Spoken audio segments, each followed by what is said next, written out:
Sorry. Where did all my money go? Welcome to The Worthless Show. I am your host, Lissa Lumutenga. I'm a certified financial planner and accredited financial counselor who is always talking about money on my channel. If you've ever seen a video of mine, you will know that this show is very different from what's on the rest of my channel. And there's a reason for that. It's because those videos are boring. I'm just kidding. They're not boring. In those videos, I focus on a specific topic or subject relating to money and building wealth, and I teach it. But the reason for this variety show is I want to continue talking about money and continue helping you all build wealth, but I want to make it more fun. So here's the thing about money. It's my job. It's what I do every day. I help people learn about personal finances, building wealth. And here is what I've found. We all know money has the ability to really direct our quality of life.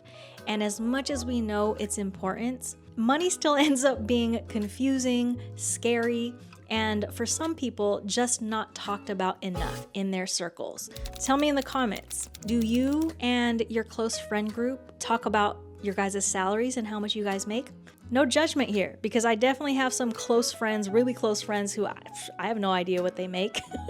We know how important money is in our lives. But the second we make a mistake, we fall into some debt, we overspend, we make a bad decision, we get bamboozled out of some money, we blame ourselves. We tend to think that we don't know anything, we're not smart enough. And in some instances, I see people feeling worthless. But here's the twist.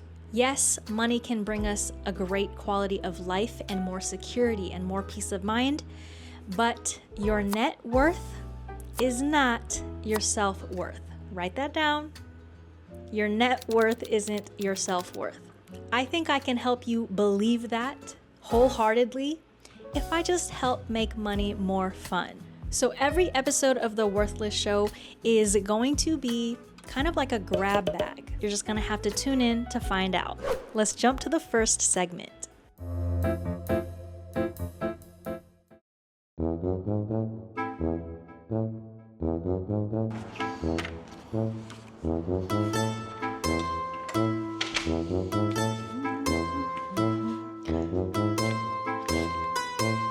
My first paycheck? Yes!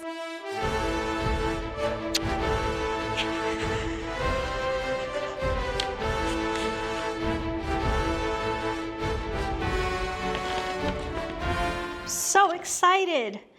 What? Sorry? What? What do you mean sorry? Where did all my money go? Hi, Lisa. I'm your paycheck. What you're looking at is your gross amount minus taxes, deductions, contributions to your 401k. So that leaves you with sorry. I don't want to judge you. I want you in my life. So please help me understand, where did all the money go? Well, this is how it works. Unfortunately, the salary that you're supposed to have is the gross amount. You'll rarely ever get that full amount, especially as a W-2 employee. What's a W-2 employee? What does that even mean? It's a tax form, okay? It's all tax related. They like to make tax forms sound really confusing. They call them by letters and numbers, but what you need to know is your gross pay is a starting point, and then there's gonna be a bunch of things taken out. Some you have no choice, like withholding money for taxes. Others, you can choose how much to put in, like contributions to your 401k and any benefits you get from the job. You just have to get used to looking at your net pay when you're trying to figure out how much money you can actually use. Okay, I get it. It's starting to make sense. You're telling me the next 40 years of my life are gonna be like this, where half of my paycheck is gone? Yeah, but don't worry, it gets better because hopefully I grow bigger and bigger throughout the course of your career. I'm glad we can be friends. Now, put me somewhere safe. I got you.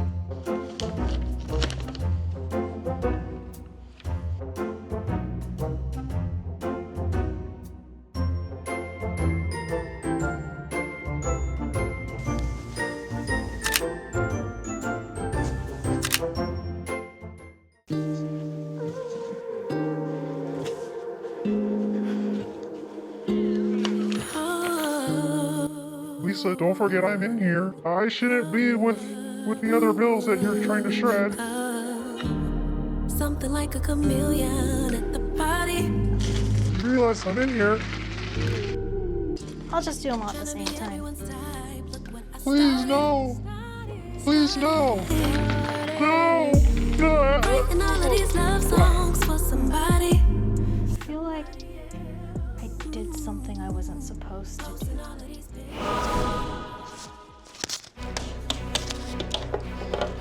Oh no. Oh no. Oh no, paycheck.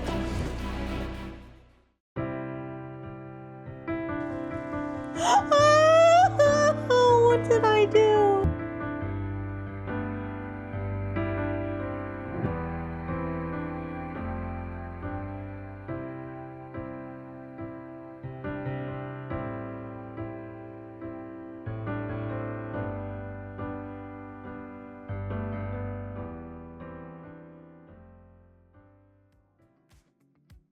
So that was a reenactment of the first time I got a paycheck and tried to read the pay stub.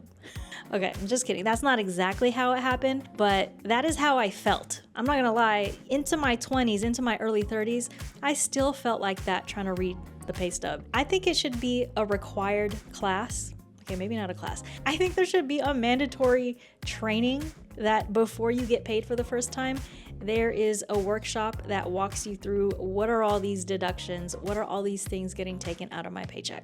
Just my 2 cents. Now, if you haven't caught on, every episode of The Worthless Show is gonna have a theme. This episode's theme is firsts. Firsts, so hard to say. This is unrelated, but do you know that they call potato chips in the UK, they call them crisps? Okay.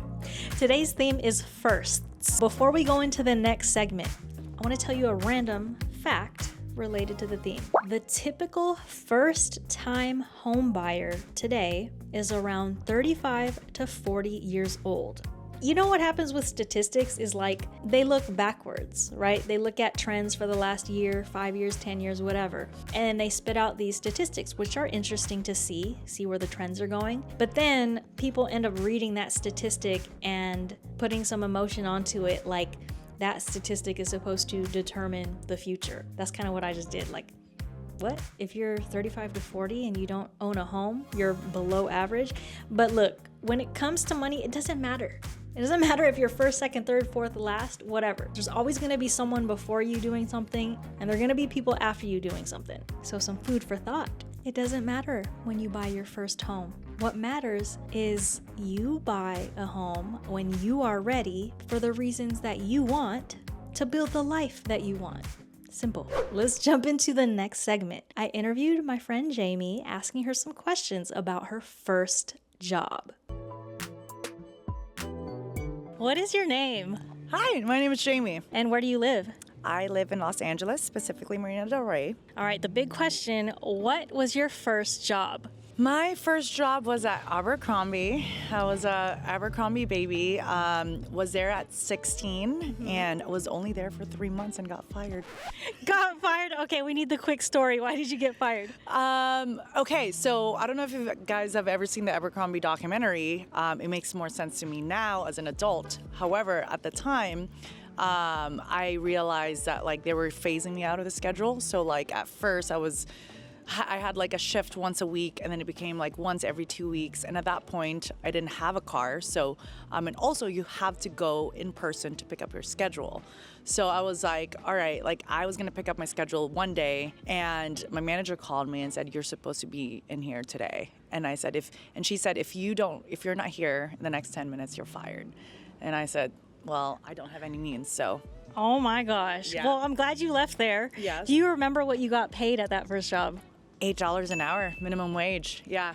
Sounds about right. So this question, I think I know the answer, but did you like it? Did you like that job? I liked it at first, but all I did was like spray that strong ass room spray every single 20 minutes because I was so bored. Yeah. All right. Would you ever go back to do that job again? No, zero chance. No. What if you were paid double what you're making now? I mean, yeah, I would. Honestly. Maybe not forever. Shit out of that place. She said, I'm gonna spray. I'll spray. I'll all spray over. I'll spray for double what I'm getting paid now. Yes. All right. What do you do now? I'm in business development for a tech company. Where can people find you? Instagram, J Panizales, or LinkedIn, Jamie Panizales. Thanks for being on the show. Thank you. I love Jamie. We became friends here in Los Angeles taking an improv class. And we did the thing that people usually do when you're Filipino. This probably happens with other ethnicities too, but we were in a class of like 15, 20 people. And a few classes in, one of us was like, "Are you Filipino?" "Yeah." "Are you Filipino?" And then another person, "Are you Filipino?" And then we all became friends, not just Filipinos. A group of us stayed friends and are friends to this day. It is not true that you can't make friends when you're older, because there are ways. It is time for some trivia. There is no prize here, but this is just to test your knowledge. Let's see how much you know about money.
So fun. How are you guys liking the Worthless Show?